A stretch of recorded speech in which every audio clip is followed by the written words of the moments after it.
मान लीजिए कि दो रूममेट्स हैं एक रूम में, एक भाई साहब हरियाणा के हैं और दूसरे भाई साहब झारखंड के हैं, और दोनों अपने अपने इलाके के लठे थे, और नेहरू विहार में एक ही रूम खाली था, तो खुदाई संयोग से दोनों उस रूम के पार्टनर्स हो गए हैं, रूम पार्टनर हो गए हैं। ठीक, दोनों का अपना तरीका है।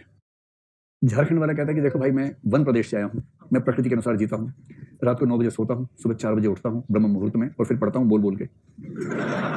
और हरियाणा वाला, क्योंकि हरियाणा के लोग दिल्ली को अपना हिस्सा ही मान लेते हैं, तो वो दिल्ली के स्टाइल से रहते हैं कि सुबह 4 बजे सोए, 11-12 बजे उठ गए, ऐसा कर लिया, मतलब जो आसपास के लोग हैं दिल्ली के। अब दोनों रूममेट हैं, अब इनके बीच में क्या क्या इक्वेशन बन सकती हैं। तो साथ रहे, पहले दिन है, हरियाणा वाला जब सोने गया तो वो उठ गया ब्रह्म मुहूर्त में, और उठते ही पूजा करके टन टन टन टन घंटे लगाना शुरू कर दिया उसने, तो पूजा पाठ करेगा। ये सोना चाह रहा है, इसने आगे देखा, क्या कर रहा है तू, तो उसने कहा डिस्टर्ब मत कीजिए, पूजा कर रहे हैं टन टन टन टन। अब ऐसे में कैसे जीवन चलेगा, समझ रहे। तो ये खून का घूंट पी के लेटा हुआ है, क्योंकि दूसरा रूम उपलब्ध नहीं है कोई भी। इसने कहा ठीक है, कर ले तो पूजा पाठ, रात को मैं भी करूंगा फिर पूजा पाठ, कर दो पूजा पाठ। अब ये किस तरह से मैनेज किया, रात को 9 बजे झारखंड वाला सोने गया, ये उठ गया, म्यूजिक चलाया, अभी तो पार्टी शुरू हुई है, आंटी पुलिस बुला लेगी, पार्टी यूं ही चलेगी, पार्टी यूं ही चलेगी। अब वो कह रहा है कि बंधु आप क्या कर रहे हैं, हम सोना चाह रहे हैं। कह रहा है बंधु क्या भड़वे, पार्टी यूं ही चलेगी, रात भर चलेगी, 4 बज गए हैं लेकिन पार्टी अभी बाकी है।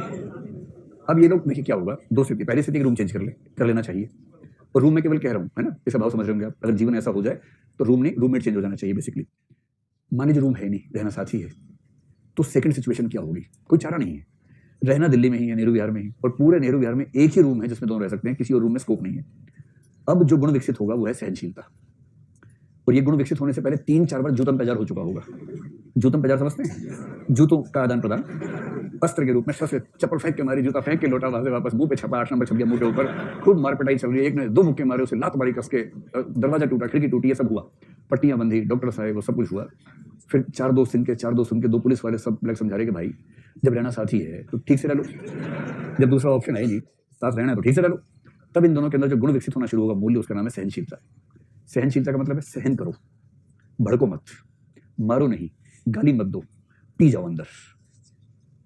तो किसी व्यक्ति के प्रति जो नफरत है, उस नफरत को मन में रखना, किंतु उसे कृत्य के रूप में बाहर ना आने देना, इसको बोलते हैं सहनशीलता का जो संकीर्ण अर्थ है। ये नेगेटिव मीनिंग है, नकारात्मक